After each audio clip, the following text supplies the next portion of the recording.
tem um movimento aí com seu líder, com seus adeptos, que estão disseminando que João Batista teria sido escolhido do reino milenar, tá? Da era vindoura. Só que para esse assunto ele ter um mínimo assim de amplitude, você que está vendo aí, acompanhando esse vídeo, saiba que esse é o entendimento dispensacionalista. O que é a doutrina dispensacionalista? O que é você ter uma visão dispensacionalista? É você entender que Deus teve um trato com a humanidade através do seu plano econômico dispensacional. Ou seja, dividindo em eras, o Senhor tratou economicamente com a humanidade.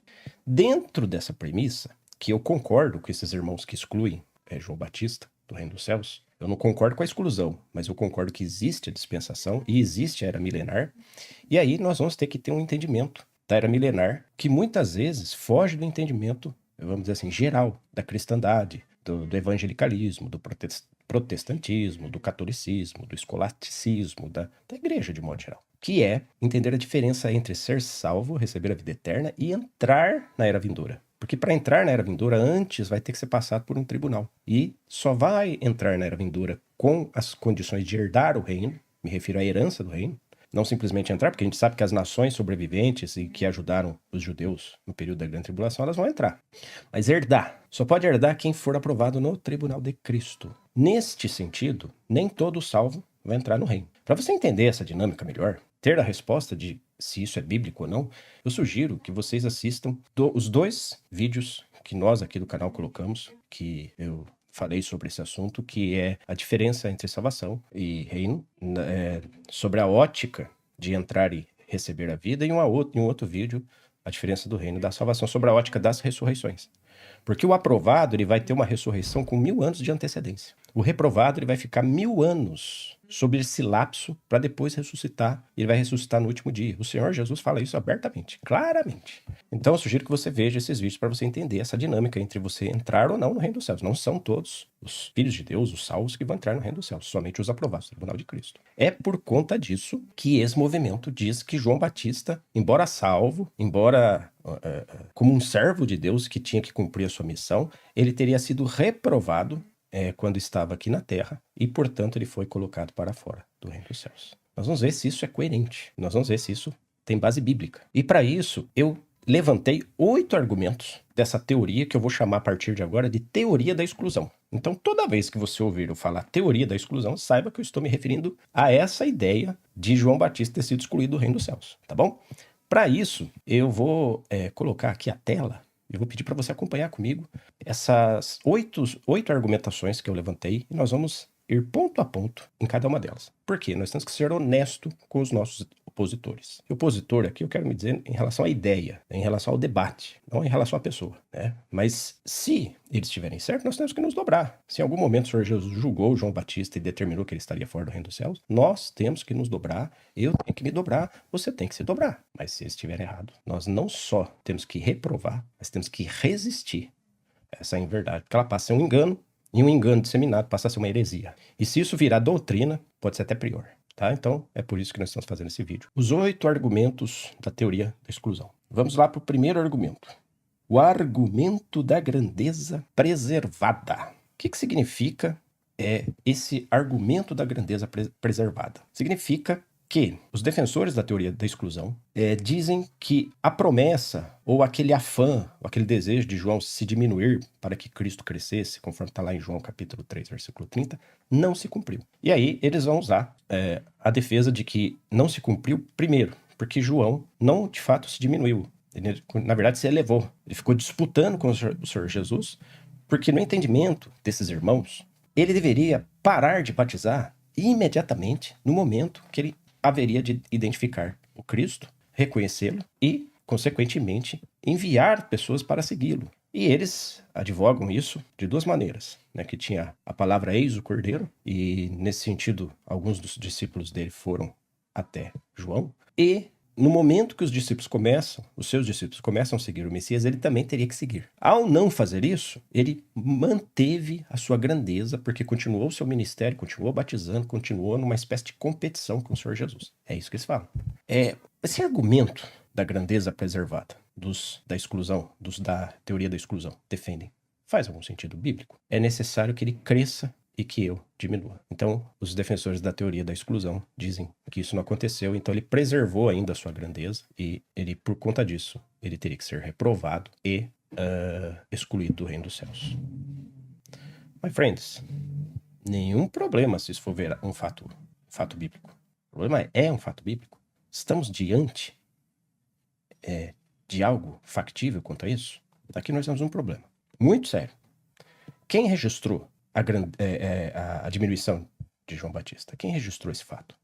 O seu homônimo, o evangelista João, dos 12 discípulos, dos 12 apóstolos. Ele registrou, levado pelo Espírito Santo a fazer esse registro. Porque lembra, os discípulos, principalmente os evangelistas, os que escreveram os evangelhos, cumpre-se neles o que foi dito em João 14. E ele vos fará lembrar de tudo que vos tenho dito. Por que o Espírito Santo teria que fazer eles lembrarem? Para eles anotarem, escreverem e ter em nossas mãos os 4 evangelhos. Então, o fato de João, o evangelista, João dos 12, ter colocado que essa ocorrência que João, o Batista, tinha o afã de se diminuir, o desejo de se diminuir, para que Cristo crescesse, foi uma ação inspirativa, completamente soprada pelo Espírito Santo. Que o Espírito Santo fez ele lembrar e fez ele anotar. E ele escreveu. Qual o problema disso? O problema é, se os da teoria da exclusão estiverem certo, que ele manteve a sua grandeza, o registro bíblico, ele teria que dar pra gente uma amostra de que isso não se cumpriu. Ah, mas João, ele deixou isso para nós, a intenção de João era só registrar. A interpretação disso ficaria para nós. Será? Quando João, ele fala, olha como João é cuidadoso, o evangelista, o João dos 12. Quando ele fala, por exemplo, ele faz a catalogação que Jesus estava batizando mais que João, e ele vai fazer esse registro no Evangelho, porque esse registro foi pego, né, por meio dos fatos históricos ali. E ele sabe que alguém disse isso, então ele anota isso e coloca isso no seu Evangelho.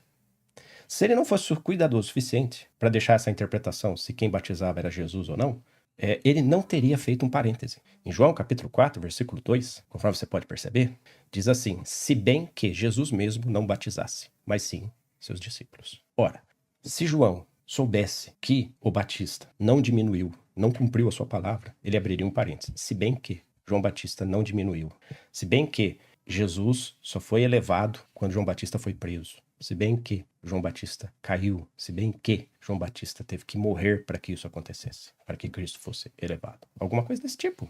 Sabe por quê? Porque se os da teoria da exclusão estiverem certos, até João se enganou.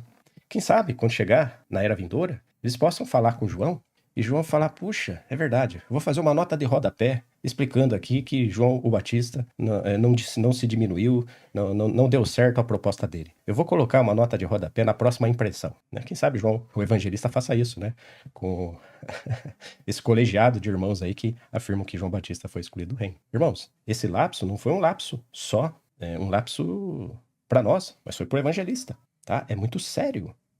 Quando o registro é levado pelo Espírito Santo a ser colocado na Bíblia, se não tiver um contraponto, nós não podemos simplesmente fazer qualquer interpretação sob o risco de negarmos o que está escrito e inferirmos que quem escreveu se equivocou. Você quer um exemplo claro disso? Samuel, quando ele sai do Sheol, quando ele levanta do Sheol e aparece para a feiticeira, muitos intérpretes dizem que foi um demônio.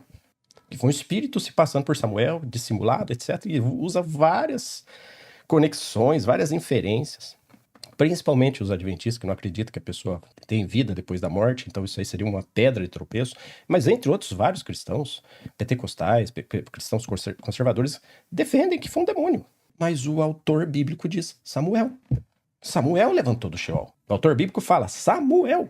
Se eu disser que é um demônio, eu estou indo contra o autor bíblico. Ele não abriu um parênteses para dizer era um demônio. Ah, mas isso estava óbvio que era um demônio, porque isso e aquilo. Não, meu irmão. Lembra do profeta Micaías? O profeta Micaías, quando foi profetizar lá em relação a Acabe, com a presença do rei Josafá, ele sabia que aqueles profetas estavam tudo profetizando mentira, estavam sob espírito de engano, estavam sendo levados por um espírito mentiroso.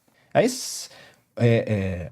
ele é obrigado a profetizar, e quando ele profetiza, ele fala, saiu um espírito mentiroso e foi colocado sobre esses profetas. Tanto é que ele leva uma bofetada, ele apanha do outro profeta. Note que, Se fosse para a gente interpretar que aqueles profetas de Acabe eram mentirosos, o registro bíblico não precisaria colocar essa ocorrência. Então a Bíblia é muito cuidadosa. Quando é para falar de um espírito mentiroso, ela fala. Como esse caso aqui de Micaías, tá? Se você não sabe dessa trama, vê lá a passagem bíblica que diz, o contexto bíblico que diz da profecia em que Josafá, juntamente com Acabe, iriam, conciliados, né, por meio de aliança, fazerem guerra, né, em apoio um ao outro. E o fim a gente sabe o que acontece ali. Então, não tributa algo que não foi tributado na Escritura. Não coloque algo que não foi colocado. Por conta disso, my friends, o argumento, a defesa da grandeza preservada tem que ser posta de lado. Ela é fraca, frágil e não tem condição de permanecer em pé.